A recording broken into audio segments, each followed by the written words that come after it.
so I don't have Whatever to really you feel, see anything. Whatever you're comfortable with. Yeah. But we are now live. Okay.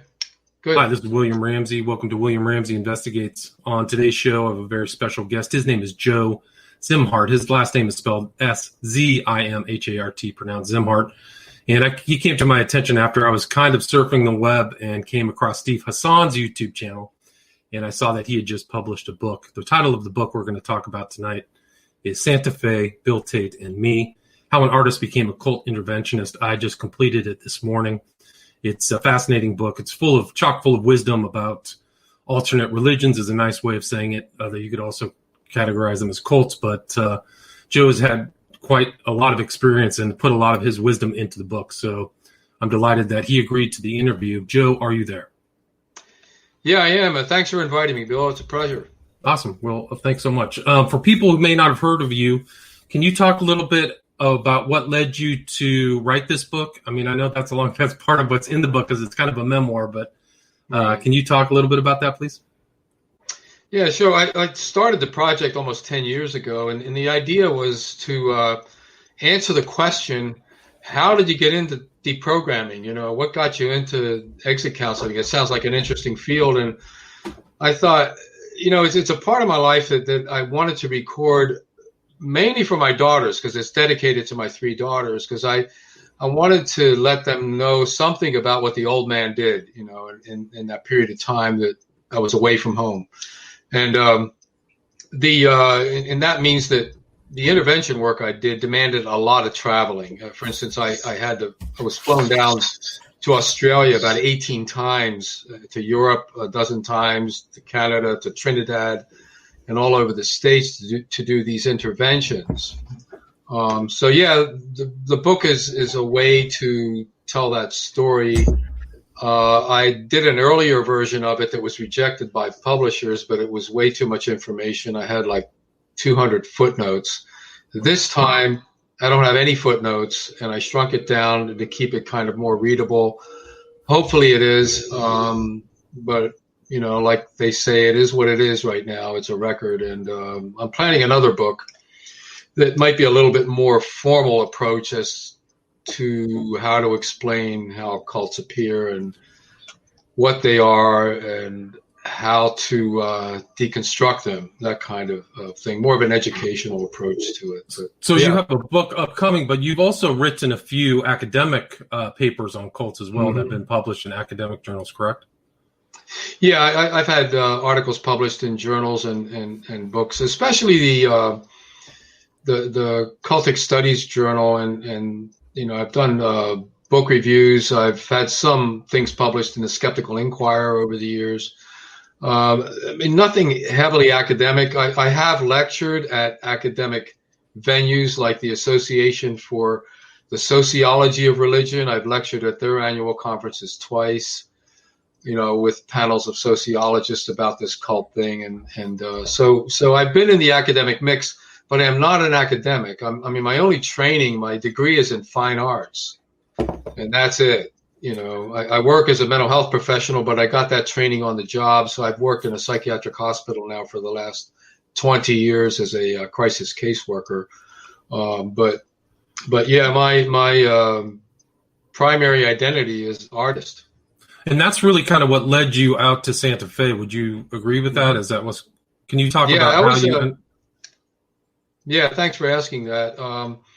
I had a degree from the University of Dayton where I switched from an engineering major to fine arts, and I got a bachelor's in arts and sciences, and I took some art courses to get started in fine arts. I went to the Pennsylvania Academy after that and got a certificate of accomplishment in painting there in 1975, and I moved to Santa Fe right after that because Santa Fe at the time was the second or third largest art market in the United States. As a small city, about 50,000 at the time, it had maybe 200 art galleries. It had an international presence in terms of people that came there to buy art. About half the art that was sold there was Western or Native American type of art, but there were continental galleries, meaning they sold modern art and all that sort of thing. So, yeah, it was a vibrant town, a lot of art, and that's what attracted me to it.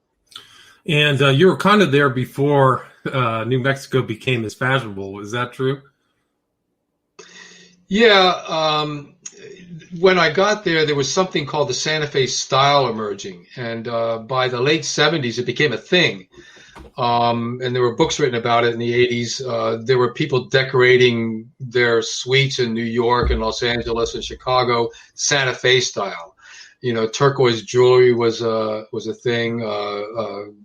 Buying these coyotes howling, carved by folk artists was a thing.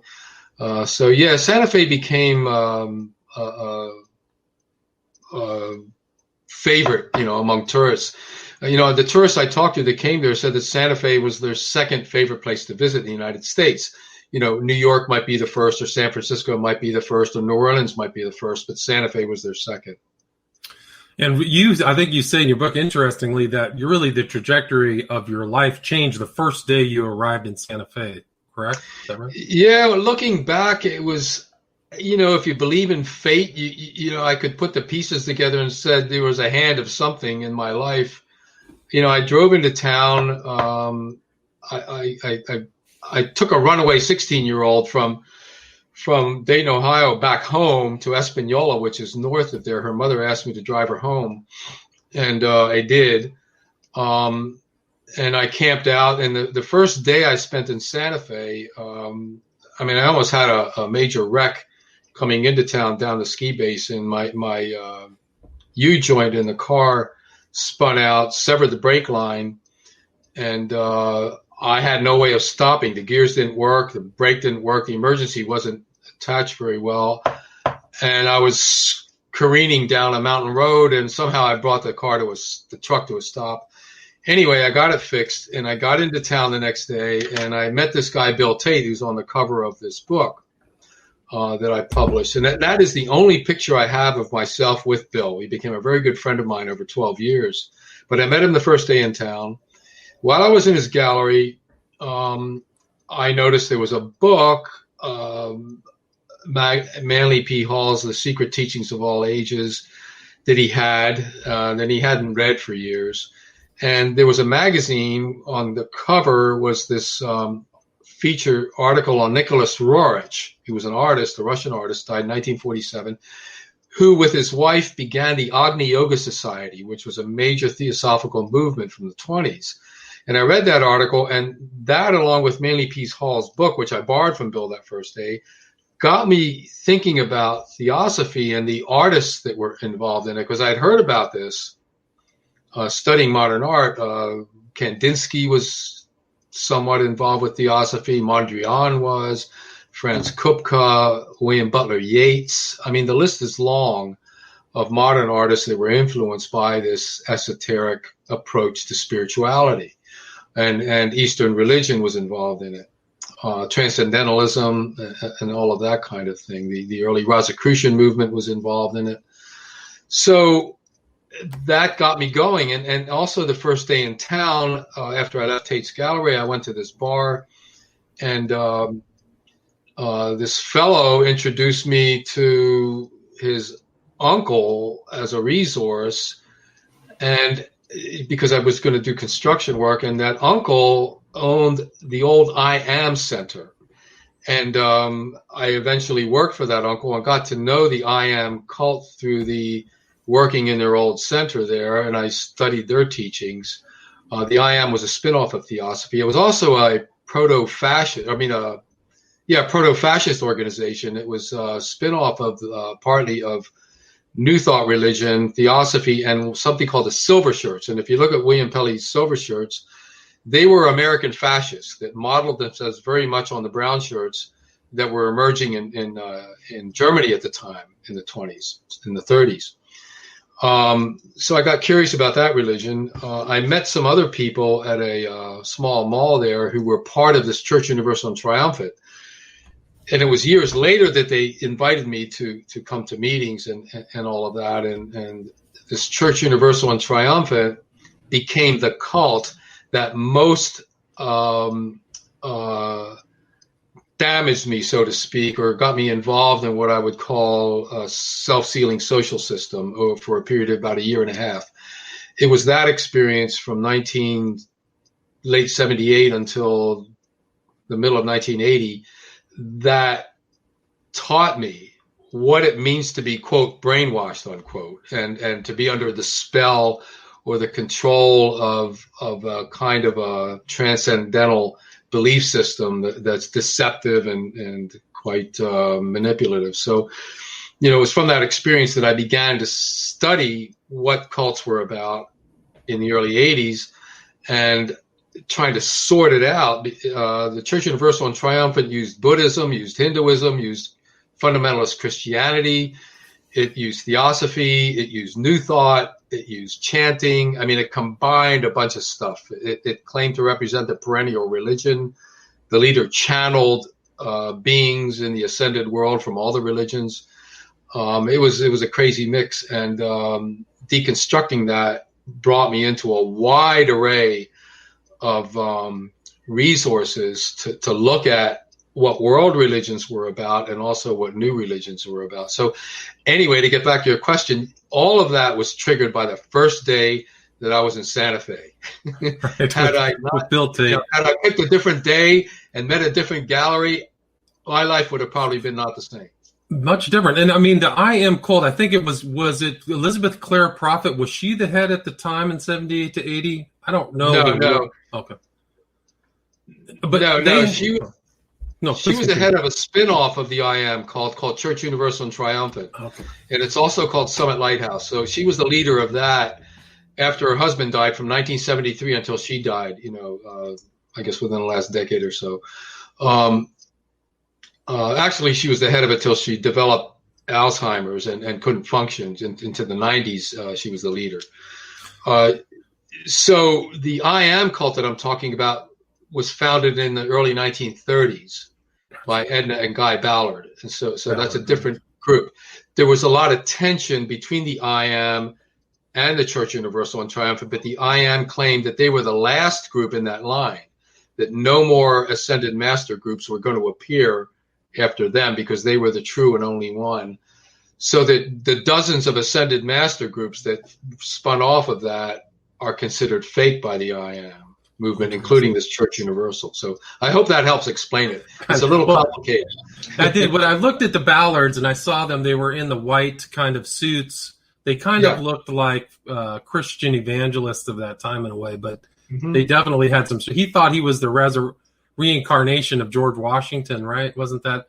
And that seemed to be a theme within your book, is all these different types of cult environments. These guys all think their past lives they were super famous people or whatever. But his wife Edna Ballard claimed to be the reincarnation of Benjamin Franklin. Right, that's right. And so could switch. In other words, you could switch genders in reincarnation. Yeah. And even Roerich himself was an artist as well. And I think he was actually Roerich was quite good. He sold a lot of work to wealthy people.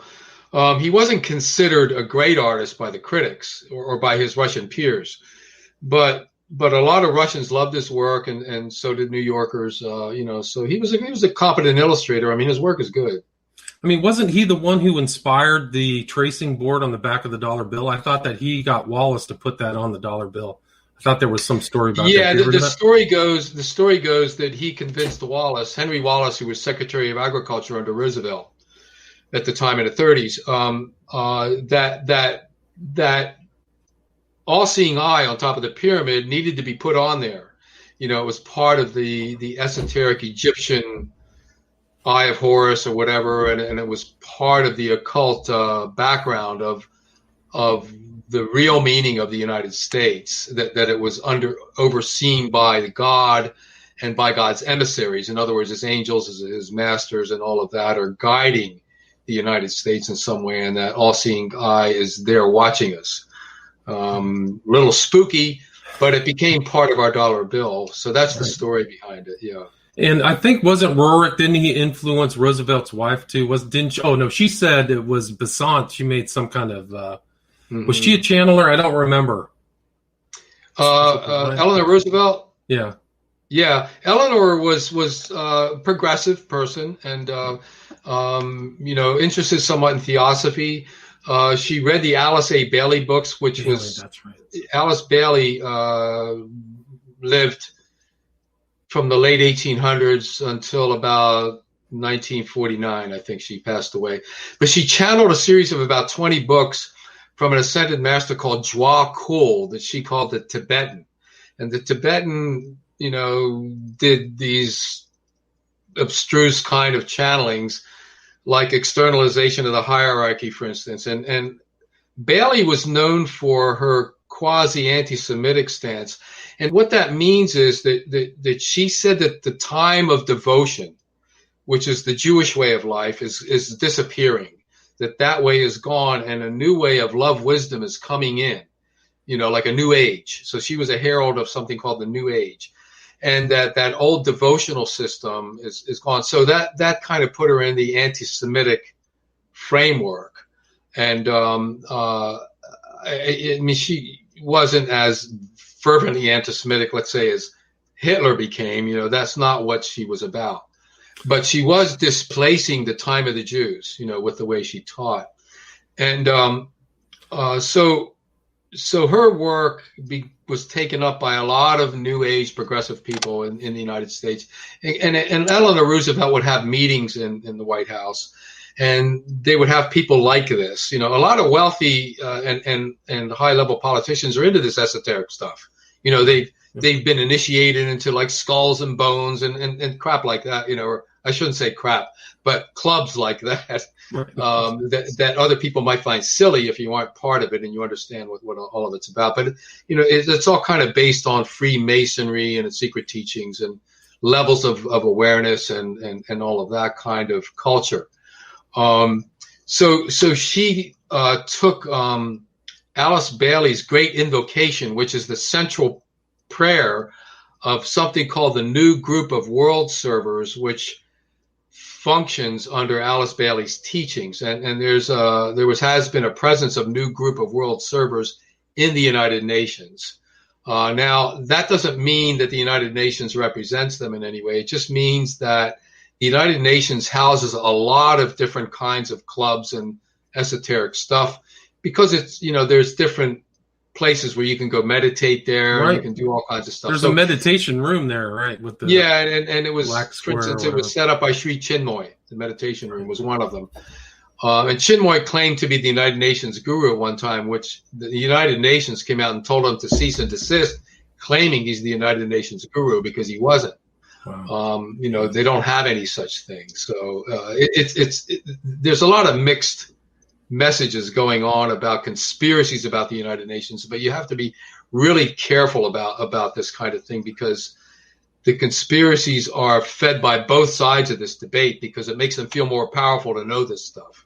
Right. And you have to be very careful about how that parses out. It's not as simple, or as systematic as you might think it is. So your thing was really the Guy Ballard, but also Roerich. So you were always in, or when you were involved, it was the Agni Yoga tradition, correct? Yeah, that was a lot of what I focused on. I read all those books. I had about 20 or more of them. I had, copies of Roerich's paintings, 8x10s framed around my, room. I emulated his style of painting for about a year, but I kind of gave that up. So he was an inspiration, you might say, to me until the early 80s. A book came out in 1980 that a photographer in New York turned me on to, called Russian Art and American Money. And by that time I was soured on theosophy somewhat anyway, and got out of the Church Universal cult, and I started looking deeper into it. And when I read Russian Art and American Money, it is a big chapter on Roerich and exposing his relationship with wealthy Americans and why he was banned by the U.S. government from returning to this country, and I looked into the background of that. He apparently didn't pay his taxes on all the paintings he sold, for one. And the other one, the U.S. government hired him to help lead an expedition in 1936 to the Far East in Mongolia to look for plants and seeds that could be useful in the American Dust Bowl in the Southwest, to regenerate the vegetation there, because we had this huge drought back then. The Grapes of Wrath by John Steinbeck was a story about what happened to people during that period. Roerich, on his trip over there, was complained about by the other scientists because all he was interested in was spiritual sites and stuff, and he didn't seem to know a damn thing about seeds and dry things. And the only reason he was there because Henry Wallace, who was a devotee of Roerich, Secretary of Agriculture under Roosevelt, convinced Roosevelt to send him. Right. So they spent all this money on Roerich, and so they said the government soured on Roerich.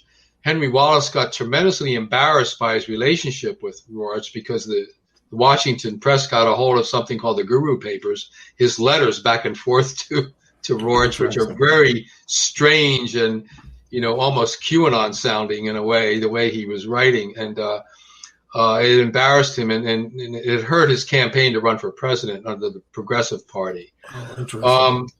And then Roerich set up a center in northern India, in Kashmir area, and later, and never came back to the United States. He was lauded in Russia, however.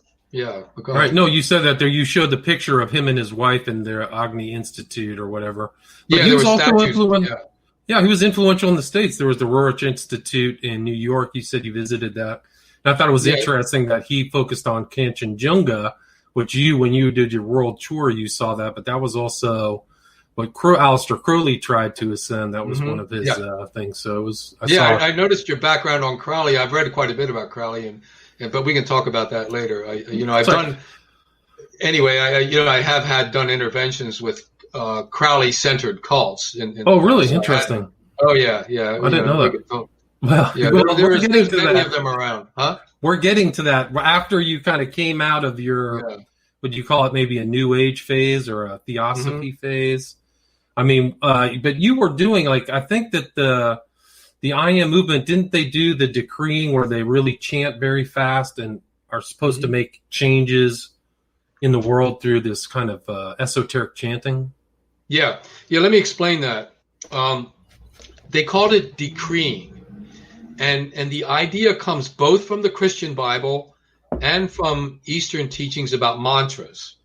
Okay, so if you combine those two, in Isaiah 45:11, for instance, it says, "Command ye me according to the works of my hands," and so it's a mistranslation because later translations corrected that. That's only in the Old King James, and the idea that was interpreted by the New Thought religions that came out in the 19th century and by I-Amers is that meant that God was giving us a signal that we could command God's energy. And if we did that in full faith, God would have to fulfill his promise. That's the idea from the Christian slant. So the Christian prosperity gospel is based a lot on that, on those kinds of passages in the Bible. Right. And you still see that going on today. That's a very popular American type of spin on Christianity, the prosperity gospel. Right. The other source is the mantras. And now mantra in its raw translation means to cast a spell. But mantra in its real effect means that you set up a system of words which are very rigorously put together in Sanskrit, and that's linked up to some god. Now there's about 33,000 gods in India or whatever, so you can pick all kinds of things. But that energy to link it up to a god and saying the mantra will bring about an effect, whether it's healing, prosperity, retribution on your enemies. I mean, prayer can cut both ways. You can pray for the downfall of your enemy, and you can pray for the uplifting of your soul. You can do all kinds of things with prayer, mantras, decreeing, or whatever. So the decreeing thing comes out of the affirmations mainly that were developed during the New Thought era of religions from the late 19th century. Affirmations became a thing, especially when this Frenchman, Coué, who was a New Thought guy in the early 20th century, came up with a French thing that in English is translated in every day and in every way, I am getting better, better, and better. Now, millions of Europeans and Americans in the early 20th century were chanting this thing, whether they believed in New Thought or not. It was just a thing, So what the I Amers did was take these formulas and expand them. Some of them were very long, some were very short, and they began to speak them out loud because they said that, if you speak them out loud, it sets up a physical vibration that would affect reality in a certain way, and so that's called sympathetic magic. In other words, if I slam my hand down here and you hear this noise, and if I think that's going to scare my neighbor across the street, it will. That's the magical idea behind the vibration thing. So, and these things were color coded in the I Am religion. For instance, they had blue decrees and pink decrees and gold decrees and white decrees, and each one of the colors had a specific energy associated with it. Blue was power, pink was love, yellow was wisdom, white was spirituality, that kind of thing. Green was healing, and green was prosperity.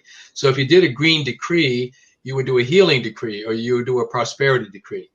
Now, the more you repeated it and the more will you put behind it, the more power it would have, so more is more. Right. So let me give you an example. One of the violet decrees that I learned initially when I got into this system, it goes, I am a being of violet fire. I am the purity God desires. Okay, so it's kind of like rapping. They rhyme a lot. However, when you actually say it in with other people, it sounds like this. So it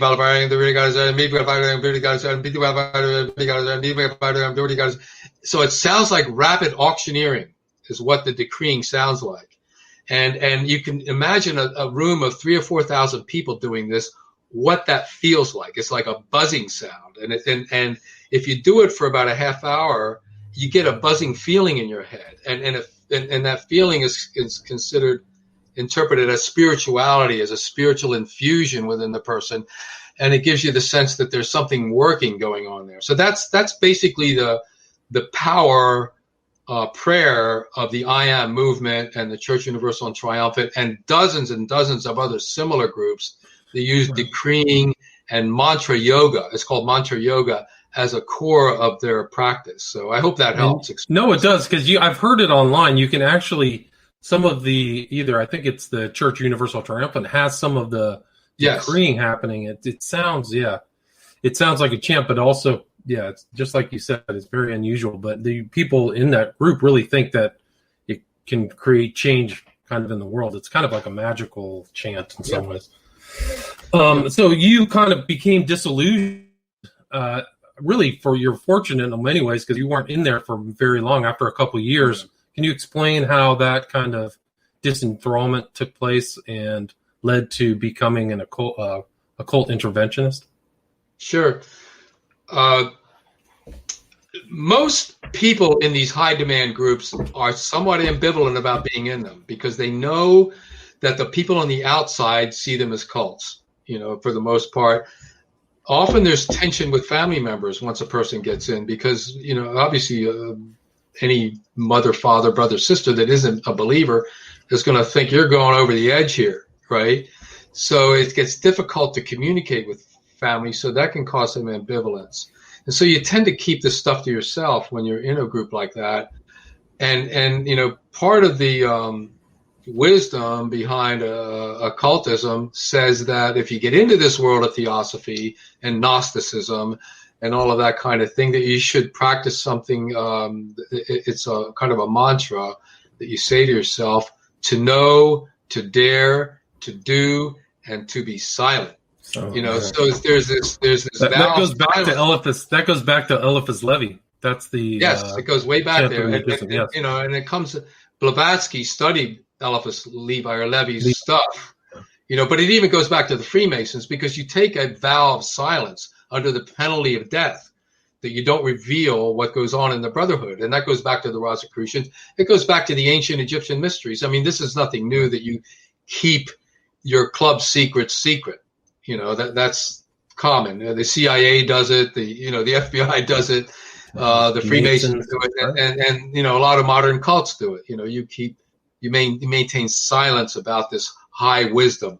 And the other thing comes from the Christian religion. You do not cast your pearls before swine. That's another thing. That's very much the same thing. Right. So you had this kind of, you called it a culture in the book, but what was it like trying to come out of that? I mean, it was kind of a difficult, I'm sure it's a difficult process for anybody. I've talked to a bunch of Jehovah's Witnesses, Scientologists, and how it changed really their way of looking at the world and themselves. Yeah, it does. The one word I can tell you, it's painful. And when you look at the theories behind mind changing, when somebody's strong belief system gets disconfirmed, and they see it, they see evidence for disconfirmation, they go into cognitive dissonance. In general, when people suffer cognitive dissonance, meaning they get confused at what's real, what's not, they tend to retreat back to the belief system, begin to rationalize it. You can see this happening with this assault on Congress with a lot of the people now. Rather than saying they made a mistake, what do? They double down and reinforce what they did as if it was the right thing to do. So this is normal human behavior, to reinforce your own beliefs when there's disconfirming evidence for it. But some people begin to see that, like I did, that the world I'm in, there's something is wrong within this, because I saw conflicts within the movements.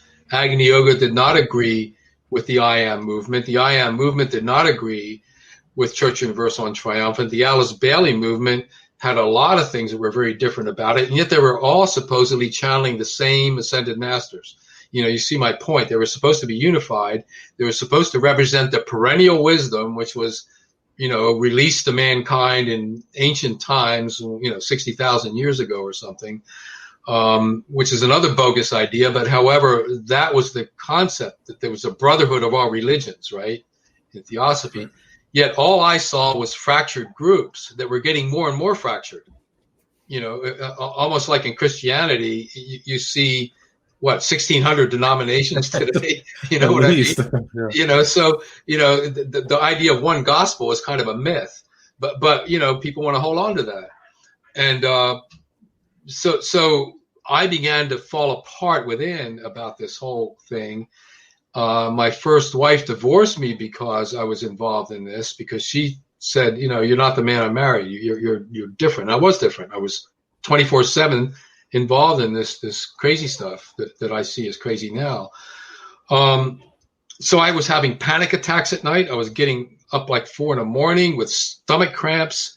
When I started thinking about leaving this, it was a confusing time to me, because I didn't know if I could trust myself in even doing research. What was fake news? What wasn't fake news? What was real scholarship? What was not? And I had to slow myself down somehow, and I didn't have anyone to turn to at the time. I think the reason I became, a researcher in this area is I wanted to become the person that I wish I could have met then, to talk to. Interesting, right? Right. And so, I did what a lot of people do. You turn to what's familiar to get some help. I write about this in the book. I grew up in the Catholic tradition, so I'm very familiar with it. I was an altar boy. I could recite the Mass in Latin, back in the day, and all of that sort of thing. And I was familiar with that culture. There was a nunnery near St. John's College in Santa Fe that was Carmelite nuns, which you don't see because they're behind closed doors. They're hidden. But there was one nun who was there in the main office that would talk to the public that would come in to give gifts or to give messages to the nuns that are in the cloistered area. And this lady's name was Sister Teresa when I knew her. She was 64 years old, 65. She was about 4'10". She became a nun when she was around 60, after she had raised 4 sons and her husband had passed away. Her family was doing very well, and she decided to dedicate her life to God this way, So it was almost a Hindu tradition, because in Hinduism you become a householder and then you go on a spiritual journey, after you fulfilled all your dharma. And so she was almost following a Hindu pattern in a way.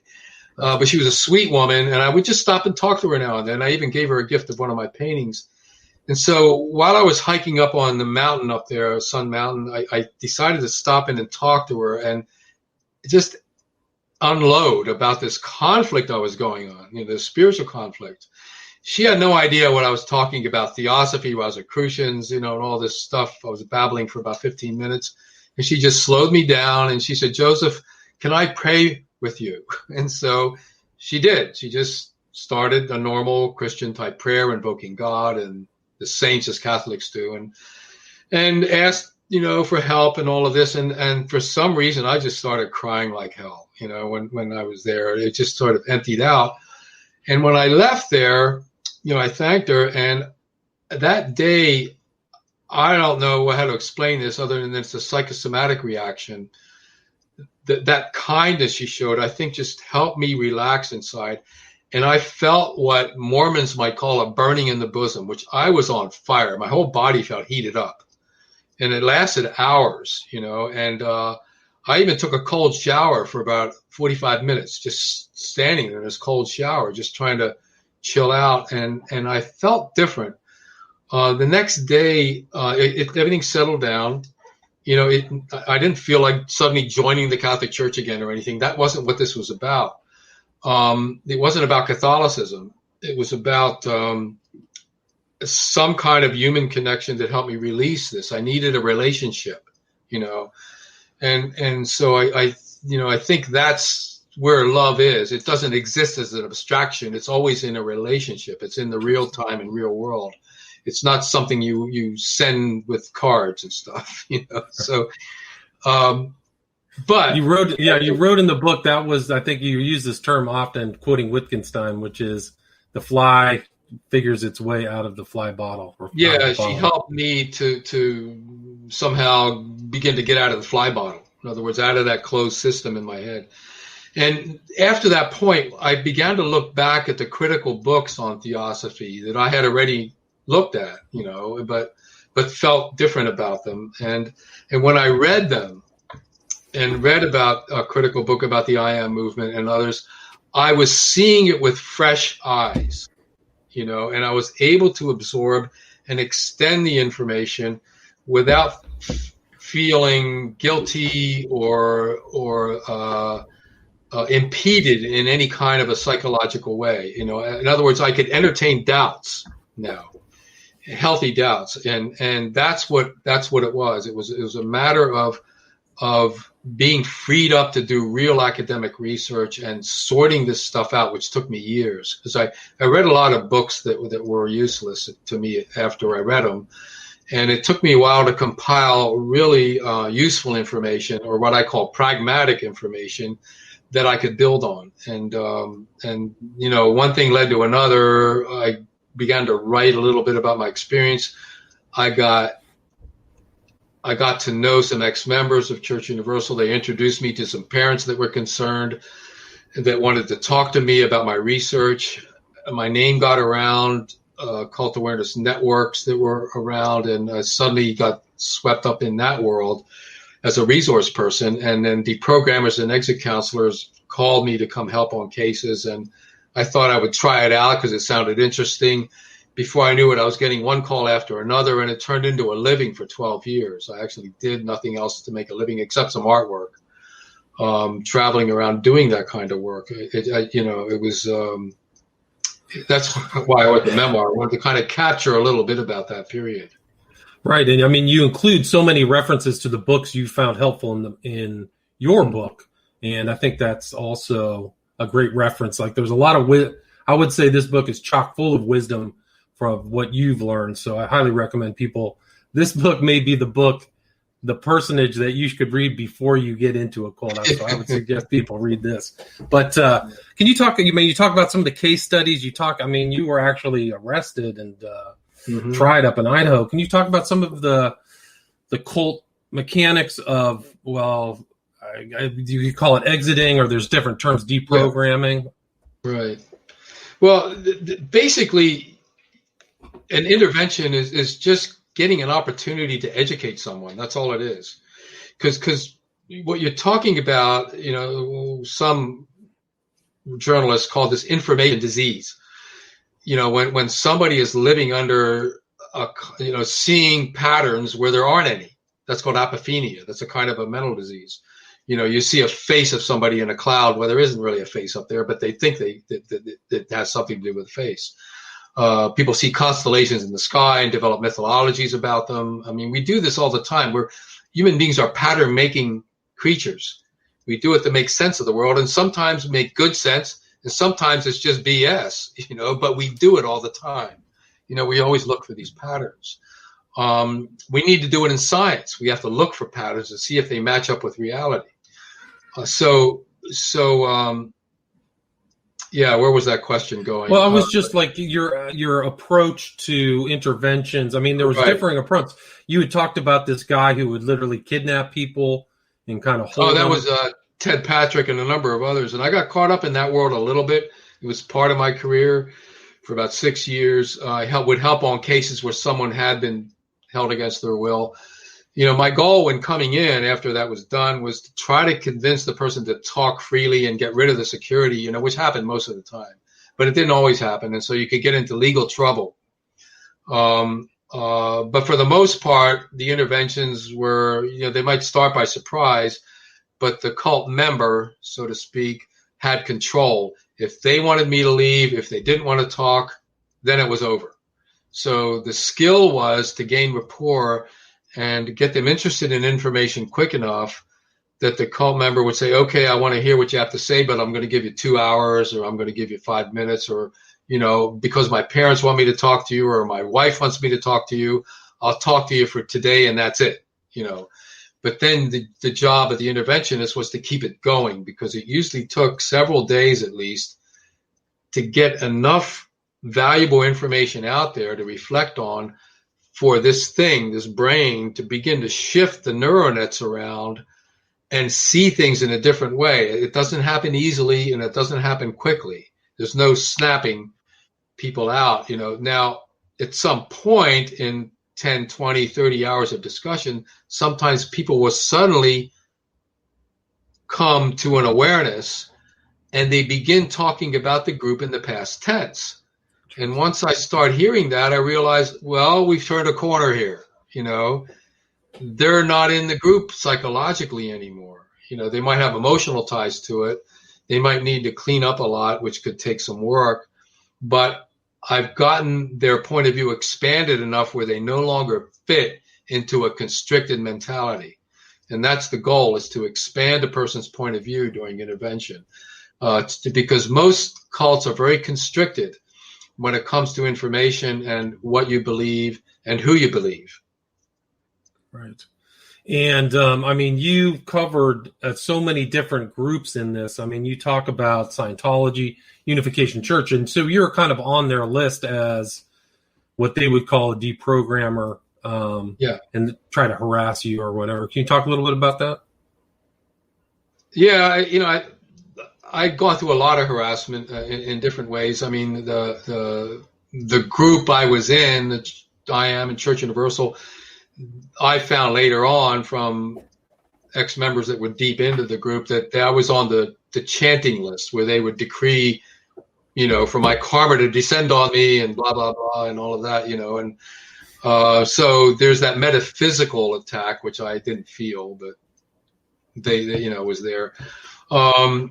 I would get phone calls sometimes from groups that, a member that would scream at me or threaten me or whatever. And I've usually handled those pretty well, and they would never call me back again. I'm not easy to rattle. Maybe that's why I work in a psych emergency department. I stay pretty calm around pretty active patients that are difficult. And I'm not saying that that's anything special, but it's just the way I'm made up. Well, I thought that was interesting in some of your interventions, that sometimes these people weren't in the grips of a cult or a coercive environment, but were not mentally well off too. So that was kind of like your... That's true. There are people now people that are really unstable tend to get kicked out of these groups. I mean, the one thing about cults is they want to be efficient and they want deployable agents. They don't want people that are a load, that are a problem. So crazy people get kicked out of cults. It's a misnomer to think that just because the teachings are a little crazy to you and their behavior is odd doesn't mean that the people are crazy. They tend to be like you and I, or the average person on the street in general. They can function very well. When they present at grocery stores or have to lecture about their group, they can be very convincing and very nice and charming and whatever. They're not dysfunctional, which is what crazy means. So people in these groups tend to be highly motivated. It depends on the nature of the group, whether it's very intellectual or not, whether it demands a high IQ or not. There's 1,000 different kinds of versions of this out there that can attract thousands of different kinds of people. So there's something out there tailor-made just about for anybody. I'll give you an example. I did an intervention with a young medical student who was in, graduate medical school. He was in a group in Louisiana associated with a professor that he had. And the name of the group escapes me now, but the professor had about 30 students in these kind of meetings, like a club, that would come to hear him talk. And he was having extraordinary control over them. His main focus or teaching, like there's Aleister Crowley, but this was George Gurdjieff. You've heard about Gurdjieff. Gurdjieff, yeah. Gurdjieff. Yeah, he lived from the late 19th century and died like in 1949, I believe. But he was an infamous spiritual teacher, guru, cult leader. During the 20s especially and the 30s, he was well known. The great architect, oh God, I can't remember now. But anyway, he had a lot of high-level people involved in Gurdjieff teachings. They were called the Fourth Way teachings. So this professor, medical professor, was using Gurdjieff teachings and had these people under his thrall, these students, and their sacrament, their ritual that they would do at the end of each session was to drink a shot of Jack Daniels, whiskey. So I did an intervention, and this guy was very arrogant, the young man. He didn't think I could teach him anything. When I first met him, he was just standing there. He wouldn't even sit down. His family introduced me to him. And there was a female interventionist there that brought me in. He wasn't held against his will, but he knew that if he didn't talk to me, his parents weren't going to support him in medical school anymore because he was wasting his time going to this thing, this cult thing all the time. So it took about 2 hours for me to gain rapport with him, and then he finally relaxed because he knew I knew a lot about Gurdjieff. I had read meetings with remarkable men. I'd read a lot of the Gurdjieff work. I had already done interventions with other Gurdjieff groups. And so, and I knew that the so-called Sarmun Brotherhood that Gurdjieff claimed to get his teachings from didn't exist. It was like Madame Blavatsky's Ascended Masters or something. It was some bogus Sufi group that Gurdjieff talked about. So, once I began to deconstruct some of that, he got very interested and relaxed, and within about 2 days, he decided that's it. He's not going back to this thing at the school anymore. And I don't know if that group broke up right after that because the word got out that there was this exposure of what this guy was doing. But it didn't last very long. I think it broke apart in the next 5 years or so. And you have a lot of information about a lot of these people that still some have some credibility. Like there's Jay-Z Knight is around. You exposed Blavatsky as a clever plagiarist. Gurdjieff is a clever liar. I mean, you've covered Sai Baba. Like I grew up in Northern California where it was just a hodgepodge of different religions. I knew people who were followers of all kinds of Indian gurus of all different tribes. Guru Ma, I think, was the woman's name, and it was just everywhere. Benjamin Krem is one that was interesting. That I met him twice. I met Krem twice. Yeah. Can you talk a little bit about him, please? Benjamin Creme. He died not long ago. He was an artist in England, Scottish English, and I think he was in London at the time. He was a disciple or a student of the Alice Bailey teachings that we mentioned, which was a form of theosophy. Sometime in the 70s, I believe, he began to get inspired by the being called Maitreya, and he began to channel Maitreya. And Maitreya is the Buddhist tradition, is the coming Buddha, which is supposed to be like tens of thousands of years in the future. But a lot of cult people claim Maitreya is here now, for whatever reason. And Creme was the main one. So Creme taught that Maitreya was the Christ, the avatar of the age that was going to herald the new age coming in.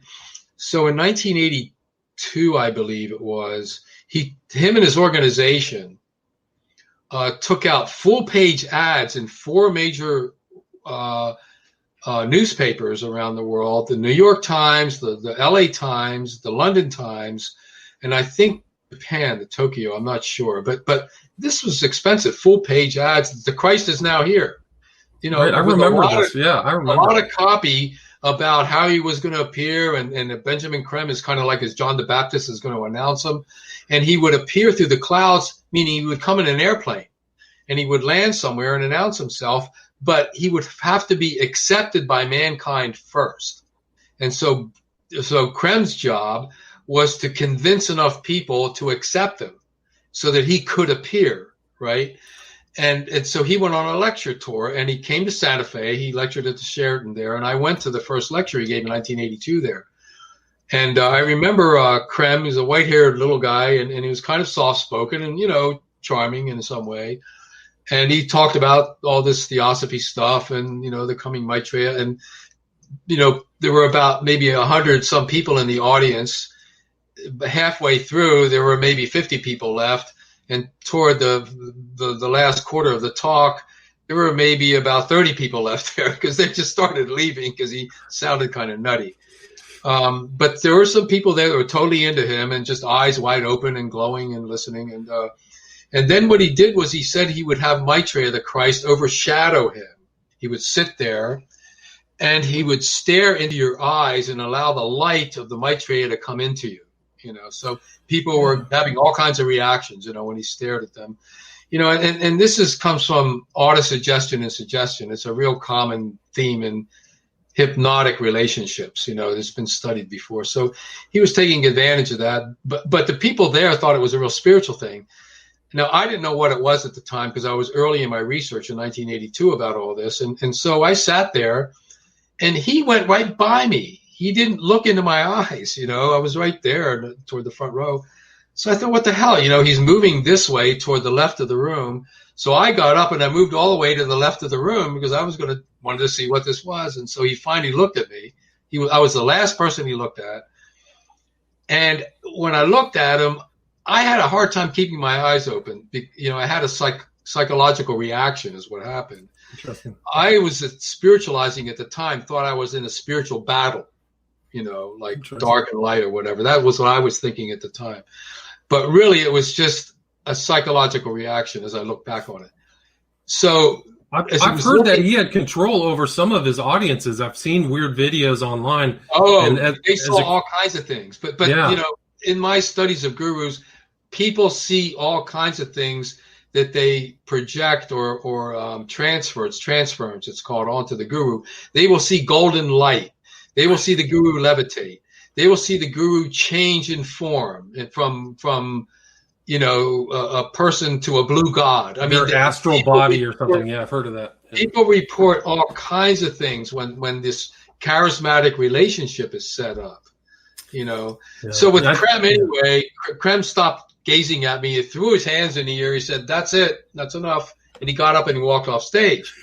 So I said, "Well, what the hell was that all about?" I saw him again a year later, and I went through that gazing thing again with him, and I felt nothing. And he had a big crowd. Within the Christian community, people were interested in Creme as the Maitreya being kind of the representation of the Antichrist. Yes, so I knew that. The fundamentalist Christian community was very much into like Tex Mars and yes. Yeah. I There's knew some this other one commentators. Yeah, no. lady. The lady that wrote the Hidden Dangers of the Rainbow, Constance Cumby. Yeah, Cumby, She was yes. a real Yeah. critic of the New Age, and I got to know her a little bit. She was a true believer in occult powers. She believed they were evil. Yeah. I kind of emerged from that in the early 80s. I saw that this is a construct of the human mind. If you want to believe in it, it's going to affect you. Right. And so I don't put any energy into it. And when I stopped doing that, I mean, I have no effect from all of this energy being thrown at me by cult leaders. I've always slept well. I'm very healthy. I'm 73. I don't take any medication. Oh, good for you.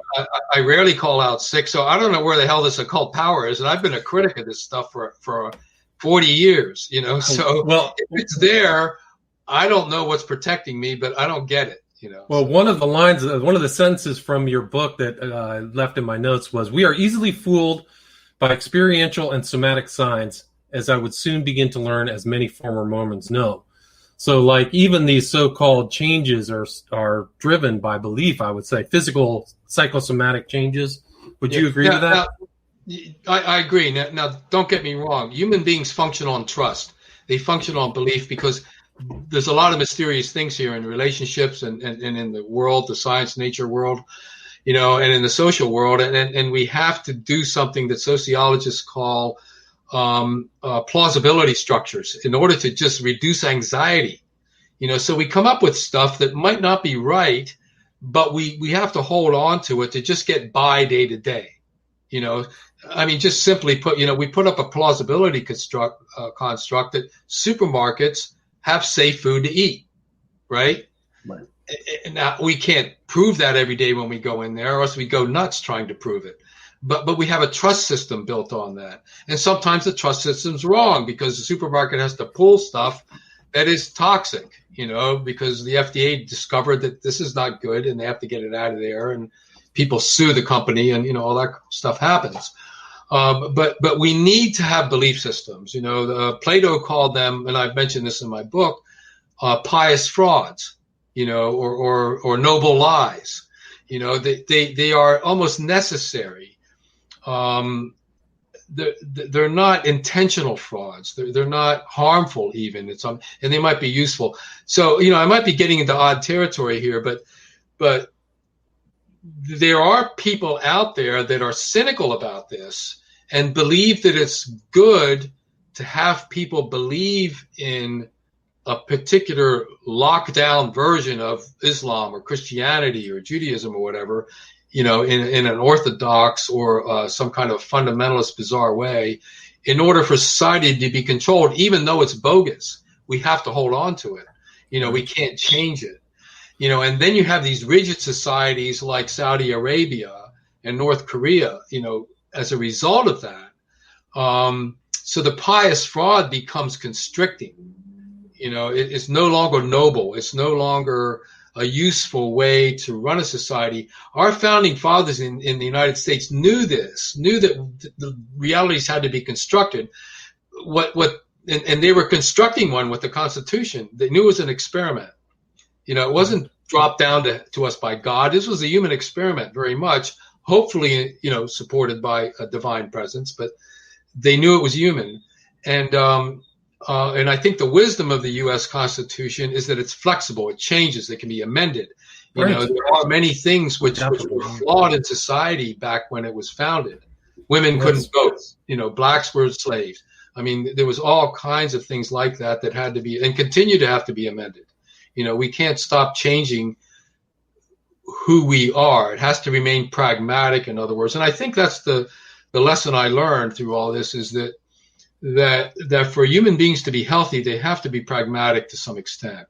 They can't become fundamentalists. They can't lock into a constricted, pious fraud or a worldview. It's just not going to work in the long run.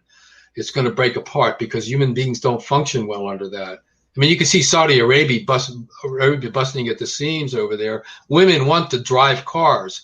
Women want freedom of expression over there. And eventually it's going to break out. It's going to happen over there. It's interesting. Yeah. I mean, it's a great point. I mean, and you talk kind of about the four things about a cult, like transcendent attraction, exclusive authority, circular tension, exit perils, and dread to defect. So these are like those kind of, I would say, in that kind of totalist environment is to have those things and maintain it.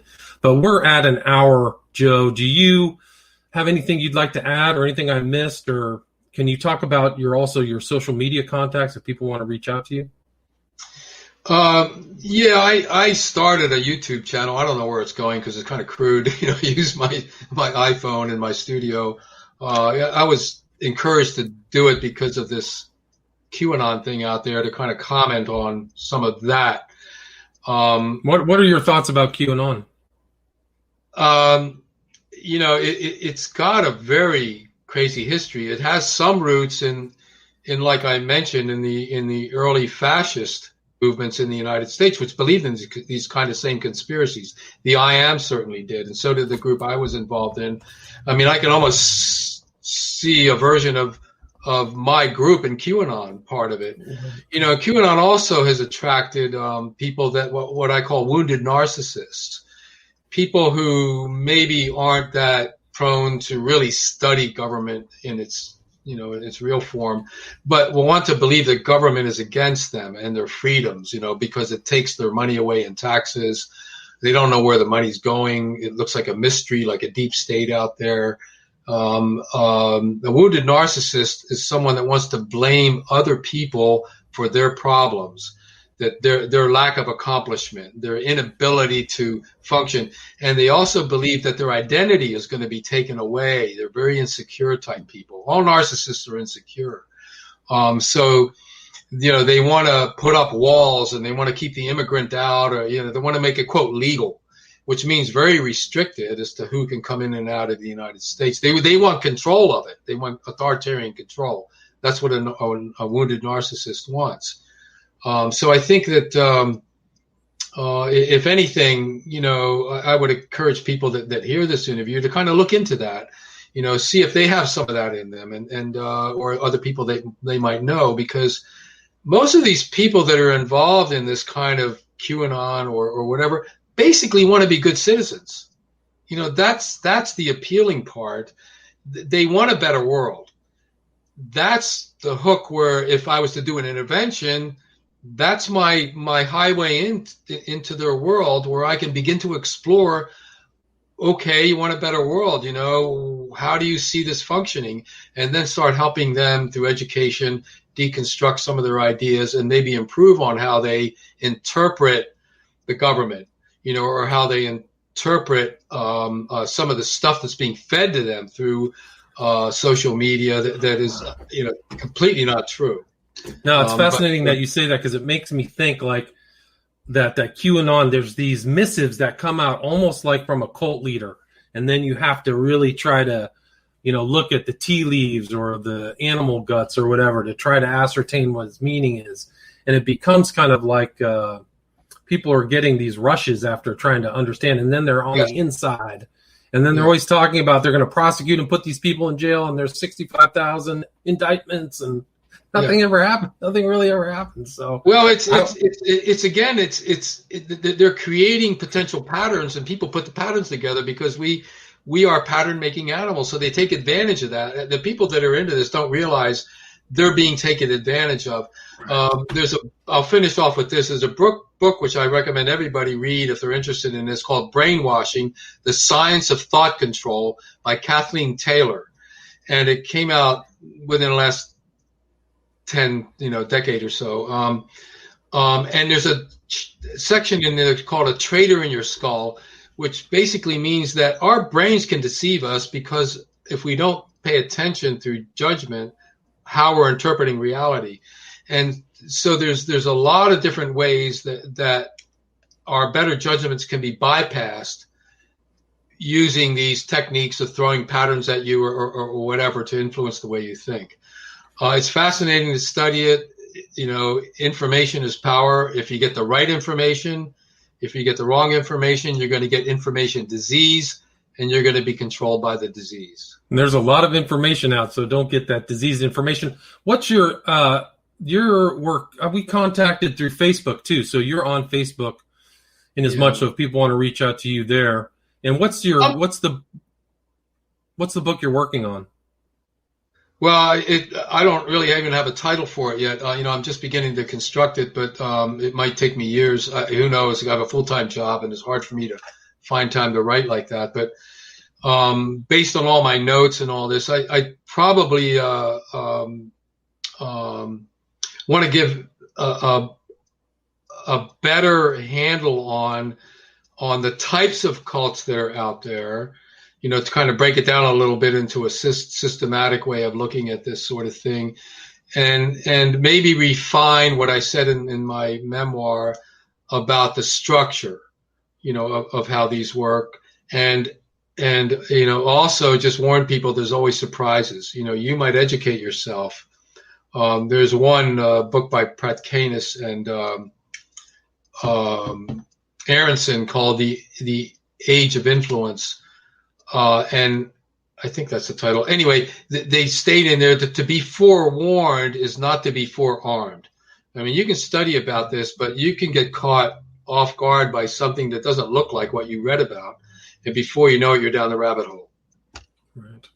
That's a great point. And you also have a novel as well, Mushroom Satori, right? Yeah. And that's also available. Mm-hmm. What a great interview. Thanks so much, Joe. Let people go read this book before you join any coercive groups. So this will definitely disenthrall you before you need to be disenthralled. Again, the title of the book is Santa Fe, Bill Tate, and Me, How an Artist Became a Cult Interventionist by Joe Szimhart, spelled Szimhart, published January 20th, 2020. So again, Joe, thank you so much for the interview. Thanks. Pleasure. Thank you, William, and thanks for asking me.